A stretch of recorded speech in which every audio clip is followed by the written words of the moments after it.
এই দৃশ্য কিনা শেষে আমাকে দেখতে হলো, কিন্তু তবু আমার খুব জানতে ইচ্ছে করছে বাচ্চারা থলি ভর্তি মোহর অলংকার সব ছড়াতে ছড়াতে যাচ্ছে কেন, আর গোপালের হাত দুটোই বা ঘাট থেকে বেরিয়ে দুদিকে ঝুলছে কেন? মহারাজ, আর একটা ব্যাপার কি আপনি লক্ষ্য করেছেন? কি কি বলো তো? গোপালের দেহ কারা কাঁধে করে নিয়ে যাচ্ছে? হ্যাঁ হ্যাঁ, ওই তো মন্ত্রী, সেনাপতি, জ্যোতিষী আর পণ্ডিত। আসলে গোপালের এই শেষ যাত্রা আমাদের কিছু শিক্ষা দিয়ে যাচ্ছে মহারাজ। এই যে দেখুন, যারা গোপালকে সহ্য করতে পারত না, এখন এখন তাদেরই কাঁধে গোপাল যাচ্ছে।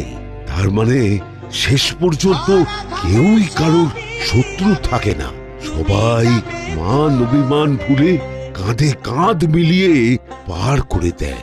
তাই তো, এই দৃশ্য তো সেই কথাই বলছে। আর ওই যে মোহর আর অলংকার ছড়িয়ে যাচ্ছে, সেটাও বুঝিয়ে দেয় যে এই অর্থ, সমৃদ্ধি সবই ফেলে একসময় চলে যেতে হবে।